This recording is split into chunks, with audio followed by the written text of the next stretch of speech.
¿Qué tal están? El orfismo. En este vídeo explicaré algunas cuestiones esenciales de lo que es el orfismo, su origen mítico y teológico en la figura de Orfeo, los ritos, su carácter mistérico, su influencia en la filosofía griega, en especial en Platón, Empédocles y Pitágoras, y también su proyección más amplia en la historia del pensamiento antiguo. Y de esta manera se podrá conocer en mayor profundidad lo que representa el orfismo también en la modernidad, también en la época actual, que dedicaré la parte última del vídeo a su explicación. El orfismo hay que entender que es un mito, un culto, un rito y una filosofía que surgió en la antigua Grecia. La historia de la religión griega no puede comprenderse plenamente sin detenerse en uno de sus movimientos más enigmáticos y persistentes, el orfismo. A medio camino entre religión, poesía, filosofía y misterio, el orfismo fue un conjunto de creencias, prácticas y textos inspirados en la figura de Orfeo, poeta y músico mítico capaz de conmover con su canto a los dioses del Hades. Pero el orfismo no es solo un eco lírico del pasado, fue más bien una respuesta religiosa y filosófica al problema del alma, de su destino después de la muerte y del sentido mismo de la vida humana en el cosmos, en el universo. Y desde este planteamiento hay que decir que se pueden entender muchas teorías de la filosofía a través de la influencia órfica, especialmente si pensamos en Platón, pero también en otros filósofos. El orfismo plantea una visión radicalmente dual del ser humano, alma y cuerpo como realidades separadas y antagónicas, como estructura sus ritos para la purificación del alma, esto se ve en el orfismo, y cómo su pensamiento deja una huella indeleble en la filosofía presocrática y platónica. Orfeo, por tanto, es un mito y una figura fundacional del orfismo, como es entendible, y la figura de Orfeo es además una de las más sugerentes y polifacéticas de la mitología griega. Hijo de Apolo, o en otras versiones de Eagro, rey de Tracia, y de la musa Calíope, Orfeo es retratado como el más grande de los poetas y músicos, dotado de una lira divina con la que podía encantar a las bestias, a los árboles e incluso a los seres del inframundo. La historia más célebre sobre él es la de su amor por Eurídice, a quien pierde tras intentar traerla de regreso del mundo de los muertos, desobedeciendo de esta manera la condición impuesta por Hades, no mirar atrás hasta haber salido completamente del reino infernal del Hades. Pero el relato mítico no agota su importancia, ya que Orfeo es también una figura religiosa. Según la tradición, descendió al Hades no solo por amor, sino también porque poseía un conocimiento de los misterios de la vida y de la muerte. En algunas versiones se dice que fundó cultos mistéricos destinados a la salvación del alma. En otras, que fue desgarrado por las Ménades, seguidoras de Dioniso, por revelar secretos divinos. Su muerte violenta y su posterior culto abrieron el camino para la constitución del orfismo como religión mistérica. Y esta religión influyó mucho en el cristianismo también. Orfeo pues se convierte en un revelador de verdades últimas, un profeta que enseña a los hombres cómo purificarse, cómo romper el ciclo de las reencarnaciones y cómo alcanzar la unión con lo divino. Y además de esto también se puede analizar cuáles fueron los orígenes y características del orfismo. El orfismo no fue una religión institucionalizada como la de los dioses olímpicos, sino un movimiento mistérico de carácter esotérico y personal que surge en torno al siglo VI a.C., aunque sus raíces se remontan más atrás. Fue una corriente disidente respecto a la religión oficial que enfatizaba el aspecto ritual, social y político de la piedad y proponía una nueva espiritualidad centrada en el alma individual y su destino. Y en este aspecto hay que decir que el orfismo comparte algunos rasgos con los misterios de Eleusis, pero tiene su propia cosmovisión. Se puede decir que realmente la cosmovisión órfica gira en torno a la caída del alma en el cuerpo, la culpa original ligada al mito de Dioniso y la necesidad de purificación a través del conocimiento y de ritos específicos. Entre sus características esenciales destacan la dualidad ontológica, ya que el ser humano, desde el orfismo, está compuesta por un alma de origen divino y un cuerpo que es la prisión y castigo, algo que influyó muchísimo en Platón. La creencia en la metempsicosis o transmigración de las almas o reencarnación de las almas. El alma es culpable por un pecado primordial y necesita purificarse para liberarse del ciclo de renacimientos. Existen también ritos secretos, fórmulas, enseñanzas orales y textos sagrados atribuidos a Orfeo que instruyen sobre cómo alcanzar la salvación. El orfismo además introduce la idea de una vida post-mortem diferenciada según la conducta y el grado de purificación del alma de cada persona que fallece. Los textos órficos, además, también lo que vienen a decir es que la transmisión no solamente fue oral, hablada, sino que también los textos escritos tuvieron una parte fundamental en preservar el orfismo, ya que recogen mitos, himnos y enseñanzas. Entre ellos destacan los himnos órficos, que son una colección de cantos religiosos compuesta probablemente en Asia Menor entre los siglos II y III después de Cristo, pero basada en tradiciones mucho más antiguas. También están las tablillas de oro órficas halladas en tumbas de la Magna Grecia, que contienen instrucciones para el alma en el más allá, qué decir, cómo actuar, a qué fuentes acercarse y cómo demostrar que se pertenece al linaje órfico. El mito de Dioniso, Zagreo, en el que los titanes asesinan al joven dios, hijo de Zeus, y comen su carne, pues Zeus los fulmina con su rayo y de sus cenizas nace la humanidad, lo cual implica que los humanos tienen una doble naturaleza, tiránica o titánica, culpable material, más bien titánica, y dionisíaca, divina, luminosa. Este relato constituye además una especie de pecado original órfico, de origen órfico más antiguo que el cristianismo, y establece la necesidad también de redención mediante rituales, pureza de vida y conocimiento místico. Y además de esto, hay ritos órficos y prácticas de purificación.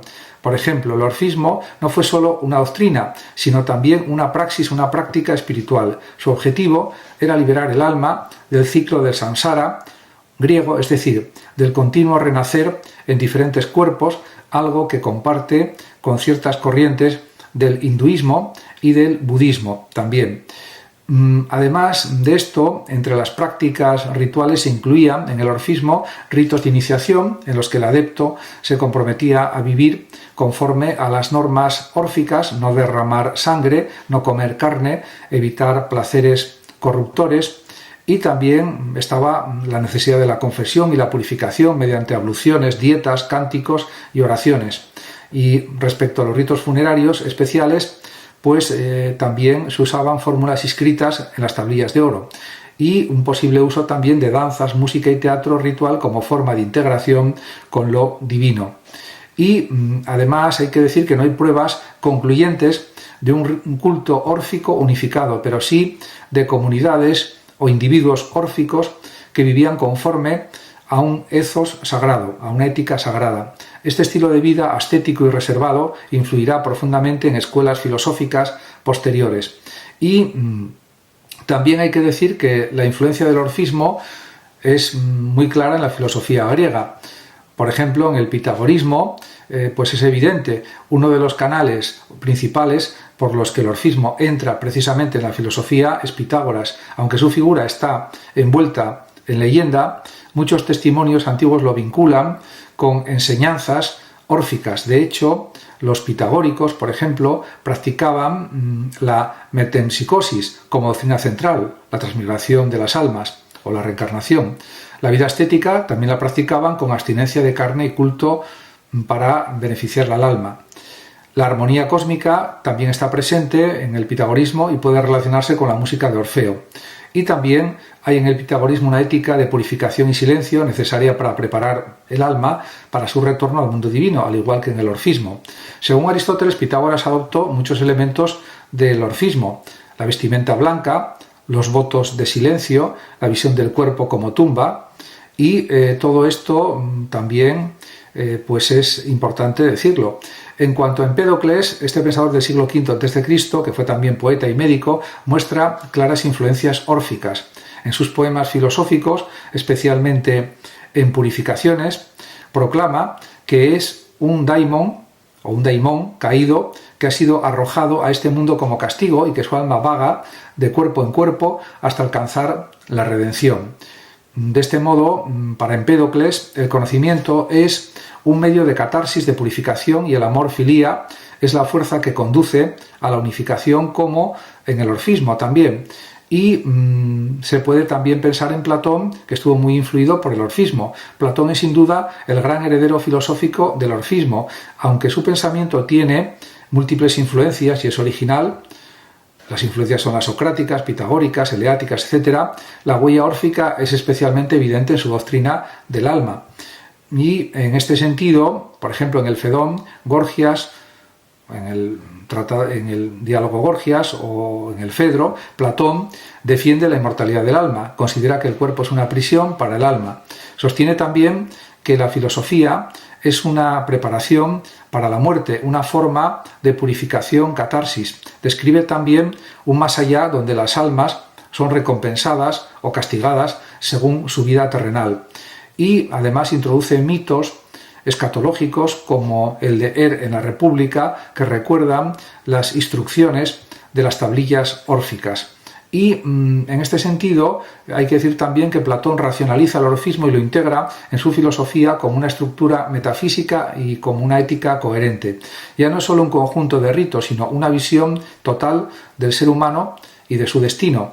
Y de este modo se puede afirmar que hay una conexión directa entre el orfismo, platonismo, neopitagorismo y neoplatonismo. El orfismo, a través de Platón, llegará también a los neoplatónicos como Plotino, su fundador, Porfirio y Proclo, que verán en los mitos órficos una fuente de sabiduría antigua, incluso superior a la razón discursiva.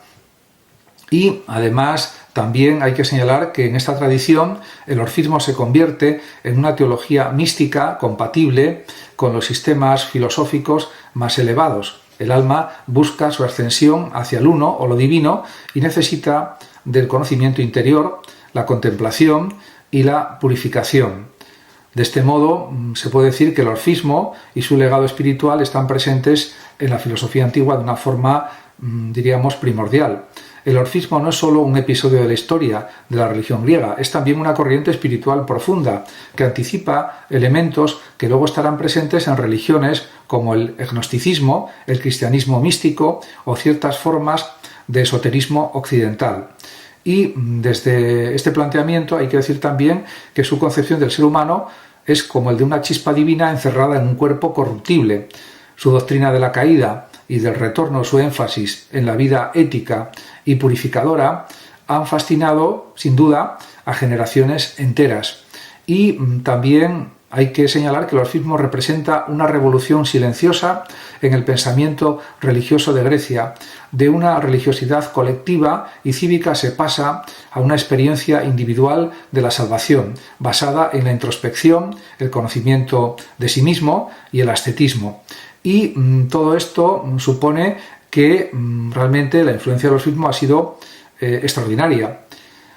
Orfeo, el músico que seduce a los dioses del Hades, es también el arquetipo del filósofo místico, el poeta que ve más allá del mundo sensible y que ofrece una guía para el alma. Su mito, transformado en religión y filosofía, marcó profundamente la historia espiritual de Occidente.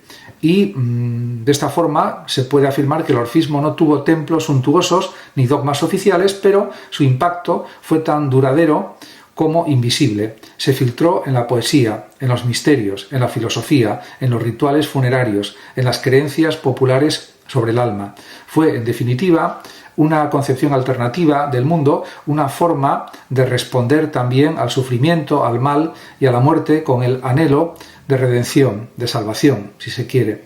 Frente al mundo olímpico de los héroes y las gestas, el orfismo, en cambio, ofrecía una vía interior silenciosa pero radical, conocerse a sí mismo, purificarse y volver a lo divino. Y de esta forma, pues todo esto ayudó a que influyera en filosofías de distinto tipo y que sea una presencia constante en el ámbito intelectual y cultural del mundo occidental. En cualquier caso, también es cierto que se puede rastrear la influencia del orfismo en la modernidad, en la actualidad también, y es indudable que hay una proyección del orfismo más allá del mundo griego. Podemos pensar en el agnosticismo, del agnosticismo al romanticismo, por ejemplo, ya que el orfismo, aunque nacido en el mundo mítico y religioso de la Grecia arcaica, no quedó limitado a su tiempo ni a su contexto. Su cosmovisión, su simbolismo y su mística del alma trascendieron los límites helénicos y encontraron eco en movimientos tan diversos como el gnosticismo cristiano, por ejemplo, la especulación neoplatónica, el esoterismo renacentista e incluso en la estética moderna, y la figura de Orfeo, símbolo del poeta visionario, del guía espiritual y del redentor de las almas, se convirtió también en un arquetipo universal. Y de esta forma se puede decir que, por ejemplo, en cuanto al orfismo y agnosticismo, la herencia de la caída y la redención del alma son esenciales. El agnosticismo, especialmente en sus formas antiguas, de los siglos I al III después de Cristo, recoge numerosos elementos que pueden considerarse, sin duda, heredados del orfismo, directa o indirectamente. Aunque el agnosticismo es una corriente compleja y multiforme, algunos de sus núcleos doctrinales coinciden con los del orfismo. Por ejemplo, la caída del alma desde un mundo divino a una existencia material impura, también la idea de que el mundo ha sido creado por una divinidad inferior, ignorante o malvada, el demiurgo, y no por el Dios supremo, y además la existencia de una chispa divina atrapada en el cuerpo humano. Y también, por supuesto, la necesidad de un conocimiento salvador, egnosis, que permita al alma reconocer su origen y regresar a él, regresar al mundo divino. También aparece el desprecio por el mundo material y por las pasiones corporales, algo en lo que coincide el agnosticismo y también el orfismo. Estas doctrinas resuenan con el núcleo órfico, el cuerpo como prisión, el alma como luz caída, el saber como liberación, el camino ascético como vía de retorno.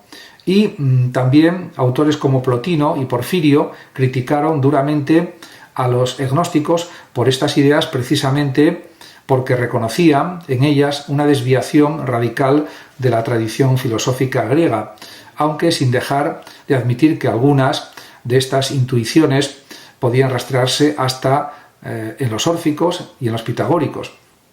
Y además de todo esto, hay que decir que el orfismo aparece en el gnosticismo sin nombre pero con forma. La figura del Salvador gnóstico que desciende al mundo para enseñar a las almas perdidas el camino de retorno es análoga o similar a la función órfica. Orfeo, como místico y cantor, penetra en el Hades y enseña el arte de liberarse.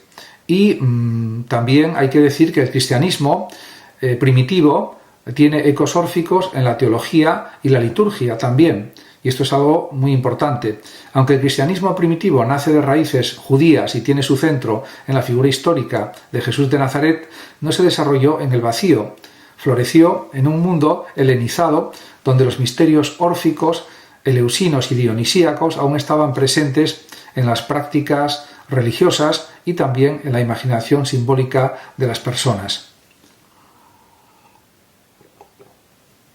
De esta forma, se puede decir también que hay algunos paralelismos entre el orfismo y el cristianismo primitivo, especialmente el paulino y el joánico, que merecen señalarse. La muerte, por ejemplo, y resurrección de Dioniso Zagreb guarda cierta similitud simbólica con la muerte y resurrección de Cristo. En ambos casos hay una figura divina sacrificada y regenerada.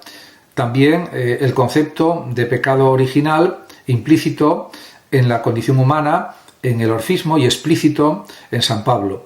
Y la necesidad también de redención mediante un agente divino.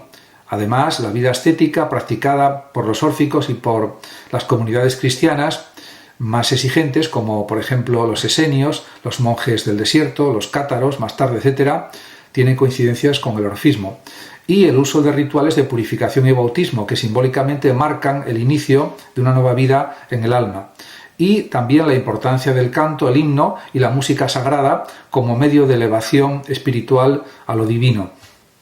Como se puede ver, las coincidencias son numerosas. Incluso los padres de la Iglesia, como Clemente de Alejandría o Orígenes, reconocieron la profundidad de algunas enseñanzas órficas, aunque subrayando su incompletitud en comparación con la revelación cristiana.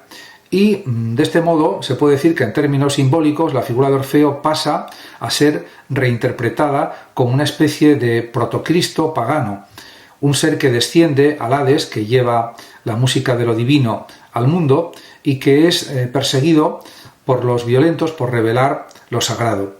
Y en este aspecto también hay que decir que el neoplatonismo supone también una mística órfico-platónica y teúrgica, y los neoplatónicos del siglo III después de Cristo en adelante, especialmente Plotino, Porfirio, Jámblico y Proclo, llevaron la simbiosis entre filosofía y religión a su máxima expresión. En esta tradición el orfismo fue no solo venerado como origen, sino también canonizado como sabiduría divina, ancestral. Y de esta manera, para estos pensadores, Orfeo no era un mito ingenuo, sino un sabio primigenio, un teólogo anterior a Homero y Hesíodo, conocedor de la estructura del cosmos y del alma. Sus himnos eran además considerados vehículos de la teurgia, acción divina, capaces de elevar el alma hacia los dioses. Como se puede ver, las influencias son enormes. Los neoplatónicos elaboraron interpretaciones también simbólicas y teosóficas de los himnos órficos y del mito de Dioniso Zagreo. La caída del alma se explicaba como un acto necesario para que el alma pueda experimentar el mundo y mediante el conocimiento, la contemplación, retornar al uno, desde una perspectiva, podemos decir, neoplatónica. Jámblico en particular rescató los rituales órficos y los insertó en un sistema teúrgico complejo con jerarquías de dioses, de daimones y también purificaciones progresivas. La filosofía ya no era solo un ejercicio racional, sino también una vía espiritual de acercamiento a lo divino. El orfismo en el Renacimiento también tuvo una clara influencia y, por supuesto, en la modernidad. Durante el Renacimiento se puede decir que, especialmente en el círculo neoplatónico de Marsilio Ficino, en Florencia, el orfismo fue redescubierto como parte del redescubrimiento general de la teología, una antigua sabiduría común a todas las culturas elevadas que culminaría en la revelación cristiana. Orfeo fue visto también como profeta pagano, anticipador de la verdad divina, y todo esto fue esencial también para Ficino. Además, Marsilio Ficino tradujo los himnos órficos al latín y los interpretó en clave neoplatónica y cristiana. La música, la belleza, la armonía fueron elevados al rango de símbolos del alma que busca lo divino. En este contexto, Orfeo pasó a ser imagen del artista sacerdote capaz de unir el arte con la metafísica. Y esto, pues, es algo realmente que no hay que olvidar. En la metafísica renacentista y barroca encontramos también resonancias órficas en la obsesión por el interior del alma, la contemplación del cosmos como reflejo del uno y la extensión a través del conocimiento simbólico, como por ejemplo en Giordano Bruno o en Jacob Boehme. Y además de esto, Orfeo en el romanticismo es un símbolo del artista y del alma desgarrada también, ya que en la literatura y poesía romántica, especialmente a partir del siglo XVIII, la figura de Orfeo reaparece con fuerza, pero en una clave más existencial y estética que religiosa. Para poetas como Rilke, por ejemplo, Novalis, Hölderlin, Keats, Victor Hugo o William Blake, Orfeo simboliza al poeta moderno, alguien que desciende al mundo de la muerte, que se arriesga por amor, que trae una palabra verdadera desde el abismo y que paga también el precio con el fracaso, la locura o la muerte. Además, también en el célebre soneto a Orfeo de Rainer Maria Rilke, Orfeo es el cantor que da nombre a las cosas, que con su voz devuelve el alma a los objetos, pero también es el que pierde a Eurídice, el que no puede retener lo que ama, el que vive en la frontera entre vida y muerte. Y todo esto pues forma parte de la cultura romántica. Este Orfeo moderno no es un redentor, sino un testigo trágico, un puente entre mundos, entre lo visible y lo invisible. Su canto ya no salva, pero da sentido al sufrimiento. Y de esta forma el orfismo, como símbolo perenne, está presente en la poesía, la filosofía y la metafísica también. Si el orfismo ha perdurado, no es solo por sus mitos o sus doctrinas, sino porque representa también una intuición metafísica universal, que es que la existencia hay que entenderla como exilio o caída, el alma como luz prisionera y la vida como camino de retorno a través del arte, el amor, la cultura, el conocimiento a lo divino. La muerte también como pasaje hacia lo verdadero, que también es lo divino. Y estas ideas han adoptado múltiples formas religiosas, filosóficas, literarias. En todas ellas el símbolo de Orfeo permanece como modelo de quien ve más allá, de quien canta desde la pérdida, de quien muere por conocer el otro lado. Y todo esto hace que incluso hoy, en un mundo secularizado, la imagen de Orfeo sigue viva, en la música que emociona, en la poesía que nombra lo innombrable, en la filosofía que busca un sentido último de todo.